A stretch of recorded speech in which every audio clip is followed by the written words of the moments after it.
दोस्तों, किसी ने सच ही कहा है कि आवाज ऊंची हो तो कुछ लोग सुनते हैं, लेकिन अगर बात ऊंची हो तो बहुत सारे लोग सुनते हैं।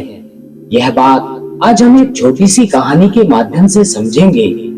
तो नमस्कार दोस्तों, the Buddhist wisdom YouTube channel में आपका दिल से स्वागत है। दोस्तों, यह कहानी एक लड़के की है। वह 24 साल का लड़का जो एक सेठ के यहाँ पर नौकरी करता था। उसके माँ बाप अब इस दुनिया में नहीं थे। जिंदगी बड़ी परेशानी में चल रही थी। वह रोजाना पैसे कमाकर घर आता, खाना बनाता, खाता और सो जाता था। उसकी जिंदगी ऐसे ही चल रही थी। एक दिन उसने देखा कि एक बूढ़ा फकीर अपनी पीठ पर 3 थैले लेकर एक शहर से दूसरे शहर की ओर जा रहा था। वह काफी बूढ़े भी थे और काफी देर से वह यूं ही सफर कर रहे थे और आखिरकार कुछ दूर और सफर करने के बाद वह चलते चलते थक कर एक पेड़ के नीचे बैठ गए। तभी उनकी नजर एक नौजवान युवक पर पड़ी जो इस रास्ते से जा रहा था और वह भी उसी दिशा में जा रहा था जिस दिशा में उस बूढ़े फकीर को जाना था। तभी वह लड़का उन बूढ़े फकीर के पास से होकर गुजरा। इस पर वह फकीर उस लड़के से कहते हैं, सुनो बेटा, क्या तुम मेरी थोड़ी सी मदद कर सकते हो? यह थैला बहुत भारी है और मैं बूढ़ा हो चुका हूँ। मैं ज्यादा समय तक इसका बोझ नहीं उठा सकता और मैं बहुत थक भी चुका हूँ। तो क्यों ना तुम मेरे एक थैले को ले लो और मुझे उस दूसरे गांव तक पहुंचा दो। इसके बदले मैं तुम्हें 3 स्वर्ण मुद्राएं दूंगा। वह लड़का उन फकीर की सारी बातें सुनता है और उन फकीर से कहता है, कोई बात नहीं बाबा, मैं आपकी मदद करने के लिए तैयार हूँ। कहिए आपको कहाँ जाना है? ऐसा कहकर उस लड़के ने उन फकीर का एक थैला उठा लिया और अपने कंधे पर ले लिया। तभी उस जवान लड़के को यह एहसास हुआ कि यह थैला तो सचमुच बहुत भारी है। वह लड़का और फकीर दोनों रास्ते में आगे की ओर बढ़ चले। कुछ दूर आगे चलने के बाद देखते ही देखते वह गांव खत्म होने लगा और अब एक सुनसान रास्ता आगे की ओर जा रहा था। वे दोनों अपने मार्ग में मस्त होकर आगे की ओर बढ़ रहे थे। जब भीड़ से पूरी तरह से अलग हो गए तो वह लड़का उन फकीर से कहता है, बाबा, इस थैले में आखिर ऐसा क्या रखा है जो यह थैला इतना वजनी है? इस पर वह फकीर आदमी उस लड़के को जवाब देते हुए कहते हैं, कुछ नहीं बेटा, बस इसमें तांबे के कुछ सिक्के भरे हैं। इसी कारण इस थैले का वजन बहुत ज्यादा है। उन फकीर की यह सारी बातें सुनकर वह लड़का मन ही मन सोचने लगता है, यह बाबा जरूर कोई व्यापारी है, तभी तो इतने सारे तांबे के सिक्के लेकर चल रहे हैं। और फिर तभी उसके मन में एक ख्याल आया कि मुझे क्या करना है। मुझे तो केवल यह थैला दूसरे गांव तक पहुंचाना है, बस इतना ही। जैसे ही उसके मन में यह ख्याल आया, उसने तांबों के सिक्कों का वह ख्याल मन से निकाल दिया और अपनी धुन में मस्त होकर वह आगे की ओर बढ़ने लगा। चलते चलते कुछ और समय बीता और वे दोनों एक नदी के किनारे जा पहुंचे। वह लड़का हट्टा कट्टा था और काफी चुस्त और तंदुरुस्त भी था, इसलिए वह बिना सोचे समझे उस नदी में उतर जाता है। किंतु वह फकीर अभी भी किनारे पर खड़े हुए थे। इस पर वह लड़का उन फकीर से कहता है, क्या हुआ बाबा, चलिए हमें यह नदी पार करनी होगी, तभी तो हम उस गांव तक पहुंच पाएंगे। इस पर वह फकीर उस लड़के से कहते हैं, मैं जानता हूँ बेटा कि हमें यह नदी पार करनी ही होगी, लेकिन जैसा कि तुम जानते हो मैं अब बूढ़ा हो चुका हूँ और 2-2 थैले लेकर यह नदी पार नहीं कर सकता। कहीं मेरा पांव फिसल गया तो क्या होगा? क्या तुम मेरी एक और गठरी ले सकते हो? मैं तुम्हें इसके बदले 3 स्वर्ण मुद्राएं और दूंगा। इस पर वह लड़का मुस्कुराते हुए उन फकीर से कहता है, बाबा, आप मुझे शर्मिंदा कर रहे हैं। यदि आप मुझे स्वर्ण मुद्राएं ना भी दे तो भी मैं आपका यह कार्य अवश्य करूंगा। मैं आपको उस दूसरे गांव तक पहुंचाऊंगा जरूर। इस पर वह फकीर मुस्कुराते हुए उस लड़के से कहते हैं, बेटा, तुम तो बड़े ही भले इंसान लगते हो। इतना कहकर उन्होंने वह दूसरी गठरी भी उस लड़के को थमा दी। उस लड़के ने जब वह दूसरी गठरी अपने कंधे पर रखी तो वह गठरी भी उसे बहुत ज्यादा भारी लगी, लेकिन उसने वहां पर कुछ नहीं कहा। जैसे तैसे उन दोनों ने नदी पार की। नदी पार करने के बाद बातों ही बातों में उस लड़के ने उन फकीर बाबा से कहा, बाबा, आखिर इस दूसरी गठरी में क्या है? यह गठरी भी बहुत वजनी है। इस पर वो फकीर उस लड़के को जवाब देते हुए कहते हैं, बेटा, इसमें चांदी के सिक्के हैं, इसी कारण यह गठरी भी बहुत वजनी है। उन फकीर की यह सारी बातें सुनकर अब उस लड़के का दिमाग तेजी से काम करने लगा था। वह लड़का यह सोच रहा था कि एक थैले में तांबे के सिक्के हैं और दूसरे में चांदी के। ऐसा प्रतीत होता है मानो ये फकीर बाबा कहीं दूर से आ रहे हैं और इन्होंने अपनी सारी जमीन जायदाद बेचकर ये सारे सिक्के इकट्ठे किए हैं, तभी तो वह इतना धन लेकर चल रहे हैं। लेकिन वह लड़का उन फकीर बाबा से कुछ नहीं कहता और वे दोनों चुपचाप मार्ग में आगे की ओर बढ़ते चले जाते हैं। कुछ दूर आगे बढ़ने के बाद एक बार फिर सुनसान रास्ता आता है। उस सुनसान रास्ते को देखते ही उस लड़के के मन में तरह तरह के विचार उत्पन्न होने लगे। भय होने लगा, अरे यह तो सुनसान जगह है, अगर मैं ये सिक्के लेकर यहाँ से भाग जाऊं तो यह फकीर कब तक दौड़ पाएंगे? मुझे नहीं लगता कि मुझे कभी पकड़ पाएंगे और यहाँ पर कोई है भी नहीं जो इनकी मदद कर पाए। और वैसे भी यह बहुत सारे सिक्के हैं, मैं इनसे एक अच्छी दुकान खरीद सकता हूँ, अपना नया व्यापार शुरू कर सकता हूँ। और वैसे भी यह बूढ़ा फकीर अब इन पैसों का क्या करेगा? इससे अच्छा तो मैं ही इन्हें रख लेता हूँ। वह लड़का इस बारे में सोच ही रहा था, तभी अचानक उसे खुद पर आश्चर्य हुआ। अरे, यह मैं क्या सोच रहा हूँ? यह फकीर बाबा न जाने कहां से आ रहे हैं और क्या बेचकर इन्होंने इतने सारे पैसे इकट्ठे किए होंगे। मुझे इनका फायदा नहीं उठाना चाहिए। नहीं नहीं, मुझे ऐसा नहीं करना चाहिए।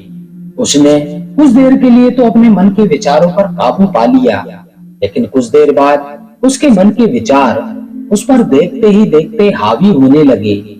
वह लड़का 2 थैले लेकर उन फकीर के पीछे पीछे चल रहा था और कुछ दूर आगे चलने के बाद एक पहाड़ी आई।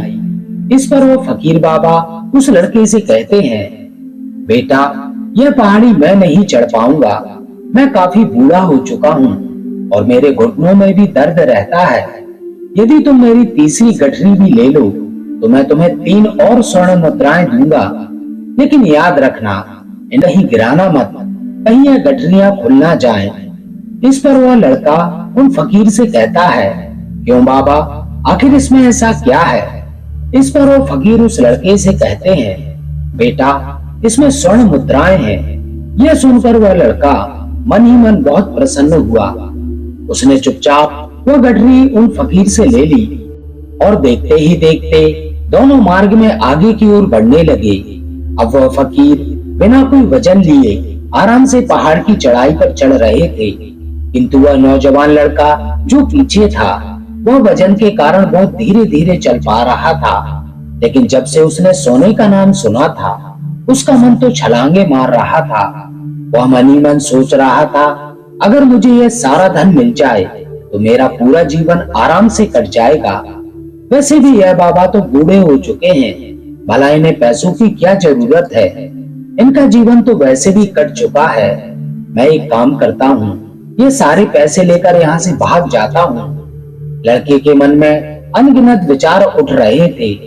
लड़के का मन अब उसकी बुद्धि पर पूरी तरह से हावी हो चुका था और उस लड़के का मन अपनी बात को सही साबित करने के लिए उसे कुछ भी कह रहा था। और तभी उस लड़के के मन में एक और विचार उत्पन्न हुआ और अब की बार वह लड़का यह सोच रहा था, लगता है यह फकीर बाबा कोई चोर है, वरना उसके पास इतनी सारी स्वर्ण मुद्राएं कहां से आती? अगर यह कोई व्यापारी होता तो भला यह इस तरह से पैदल यात्रा तो नहीं करते, और अगर इनके पास इतने सारे पैसे थे तो यह कोई ना कोई साधन भी तो अवश्य कर सकते थे। लगता है यह कोई चोर है और चोर से चोरी करने में भला क्या बुराई है? यह सोचता हुआ वह लड़का अब उन फकीर से तेजी से आगे की ओर बढ़ रहा था और देखते ही देखते वह फकीर से आगे भी निकल चुका था। और अब वह यह सोच रहा था कि जैसे ही इस पहाड़ की ढलान आएगी मैं तीनों गठरियां लेकर भाग जाऊंगा, इससे यह सारे पैसे मेरे हो जाएंगे और मेरी गरीबी भी हमेशा हमेशा के लिए दूर हो जाएगी और मैं जो चाहूंगा मैं वो कर पाऊंगा और मेरे पास बहुत सारा धन होगा। और देखते ही देखते वह दोनों पहाड़ी की चोटी पर पहुंच गए और अब ढलान का रास्ता शुरू होने वाला था। तभी वह लड़का उन फकीर से नजरें बचाकर वह तीनों गठरियां लेकर भागता हुआ आगे बढ़ गया। अब उसे अपना शरीर बहुत हल्का महसूस हो रहा था, मानो उसे उन तीनों थैलों का वजन टकना मालूम पड़ रहा हो। काफी दूर दौड़ते दौड़ते इसी तरह से वह अपने आप को बचाते बचाते अपने घर तक पहुंचा। उसकी खुशी का कोई ठिकाना नहीं था। उसने सोचा क्यों ना मैं जल्दी जल्दी इन गठरियों से वह सारे पैसे निकाल लूं। यह सोचकर जब उसने गठरियां खोली तो पहली गठरी में उसे लोहे से जंग भरे हुए सिक्के मिले। यह देखकर उसे यकीन नहीं हुआ। इस पर उसने फटाफट दूसरी गठरी भी खोल डाली। उसमें भी उसे लोहे से जंग भरे हुए सिक्के ही निकले। यह सब देखकर वह लड़का बड़ा हैरान था। आखिर यह सब क्या हो रहा है? उन फकीर ने तो मुझे कुछ और ही कहा था। अब उसने वह सोने वाली गठरी खोली और उसमें भी लोहे की जंग से भरे हुए सिक्के ही निकले। यह देखकर वह लड़का बड़ा क्रोधित हुआ। उसने सोचा उन फकीर ने मुझसे झूठ क्यों कहा? उन्होंने मुझे ऐसा क्यों कहा कि एक में तांबे के सिक्के हैं, एक में चांदी के और तीसरी में स्वर्ण मुद्राएं हैं। वह लड़का यह सब सोच ही रहा था कि तभी उसकी नजर उस थैले में पड़े एक पत्र पर पड़ी। उसने वह पत्र उठाया और उस पत्र में लिखा था, यह पूरा नाटक एक ईमानदार व्यक्ति की खोज करने के लिए रचा गया है और मैं इस राज्य का राजा हूँ। मेरी कोई संतान नहीं और इसलिए मैंने यह षड्यंत्र रचा है ताकि मैं अपने राज्य में किसी एक ऐसे ईमानदार व्यक्ति की खोज कर सकूं जो मेरे बाद इस राज्य का राजा बन सके और इस राज्य को संभाल सके। और इस राज्य का भार वही व्यक्ति संभाल सकता है जो पूरी तरह से ईमानदार हो, जिसके मन में किसी प्रकार का कोई लालच ना हो। इतना पढ़ते ही वह लड़का जोर जोर से चिल्लाने लगा। वह सिर पकड़कर बैठ गया। वह लड़का यह जानता था कि यदि वह अपने मन के विचारों पर काबू कर लेता तो उसका जीवन संभव बन सकता था, लेकिन वह अपने मन के विचारों पर काबू नहीं कर पाया। दोस्तों, महात्मा गौतम बुद्ध कहते हैं कि मन ही सब कुछ है। आप जो सोचते हैं वही बनते हैं। इसलिए आपका सबसे बड़ा दुश्मन भी आपको उतना नुकसान नहीं पहुंचा सकता जितना कि आपके मन के ये अनियंत्रित विचार पहुंचा सकते हैं। महात्मा गौतम बुद्ध कहते हैं, अपने भीतर ध्यान से देखो। हमारे भीतर जो विचार चल रहे हैं वही विचार शब्द बनते हैं और शब्द काम के रूप में प्रकट होते हैं। बार बार दोहराने पर काम बर्ताव में बदलता है और धीरे धीरे समय के साथ बर्ताव चरित्र में परिवर्तित होता है और यही चरित्र हमारे भाग्य का निर्माण भी कर सकता है। इसलिए हमें हमेशा अपने विचारों के प्रति सजग होना बहुत आवश्यक है। हमें जागरूक होना बहुत आवश्यक है। हमें यह जानना जरूरी है कि हमारे मन में किस प्रकार के विचार आ रहे हैं। आगे महात्मा गौतम बुद्ध कहते हैं कि कमजोरी हमेशा छोटे विचार के रूप में होती है। यह एक बीज के रूप में होती है और यदि इस बीज को नष्ट ना किया जाए तो यह छोटा सा बीज। आगे महात्मा बुद्ध कहते हैं कि कमजोरी हमेशा छोटे विचार से शुरू होती है। यह एक बीज के रूप में होती है और यदि इस बीज को नष्ट ना किया जाए तो यह छोटा सा विचार बहुत जल्द ही एक विशाल वृक्ष का रूप ले लेता है और हमारी बुद्धि की सोचने और समझने की क्षमता को पूरी तरह से नष्ट कर देता है।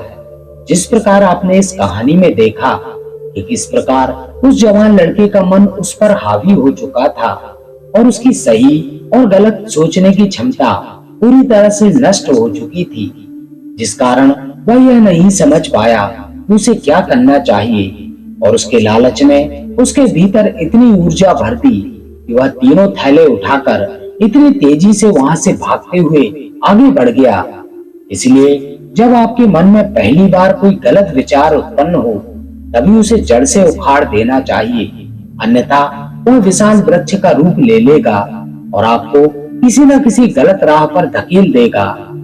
आप चाहकर भी उसे रोक नहीं पाएंगे। लेकिन अब आपके मन में यह प्रश्न उठ रहा होगा कि हम भला अपने मन के विचारों को कैसे नियंत्रित करें। हमारा मन तो इतना चंचल है, वह इतना शक्तिशाली है कि वह हम पर हावी हो ही जाता है। हम चाहकर भी उसे नियंत्रित नहीं कर पाते। इसके जवाब में महात्मा बुद्ध हमें दो बातें समझाते हैं। पहली बात, सही इरादा विकसित करो। कई बार आपने देखा होगा कि आपके मन में कुछ और होता है, किंतु आप कहते कुछ और हैं, क्योंकि आपके मन के भीतर जो कुछ बसा है वही आपके मुख से भी बाहर निकल रहा है। लेकिन जब हमसे यह गलती हो जाती है तो उसके बाद में हमारा मस्तिष्क अच्छी तरह से काम करना शुरू कर देता है। हमारे सोचने और समझने की क्षमता एक बार फिर से जागृत हो जाती है और ऐसी अवस्था में हमें यह एहसास होता है कि हमसे गलती हो गई है और फिर हमारा मन दुखी हो जाता है। हमारा मन अफसोस से भर जाता है और इस भारीपन और दुख से बचने के लिए महात्मा बुद्ध हमें सही इरादा विकसित करने के लिए कहते हैं। इसके लिए जब भी आप कोई कार्य करने जा रहे हो तो सबसे पहले आपको यह खुद से पूछना चाहिए कि जो कुछ भी मैं करने जा रहा हूँ इसके पीछे मेरा इरादा क्या है। क्या मैं दूसरों को दुख पहुंचाना चाहता हूँ या दूसरों को नीचा दिखाने जा रहा हूँ या मुझे खुद को ऊपर उठाना है। खुद से सवाल कीजिए, खुद को जागृत कीजिए। जब आप इरादों के प्रति सचेत होने लगेंगे, जब आप विचारों के प्रति सजग होने लगेंगे, तभी आपके भीतर सकारात्मक ऊर्जा का प्रवाह होगा। तभी आप सकारात्मक इरादों से जुड़ने लगेंगे और आपके मन के भीतर बसी हुई नकारात्मक ऊर्जा और नकारात्मक इरादे दिन ब दिन कम होते लगेंगे। परंतु याद रहे, आपको हर और आपके मन के भीतर बसी हुई वह नकारात्मक ऊर्जा और नकारात्मक इरादे दिन ब दिन कम होने लगेंगे।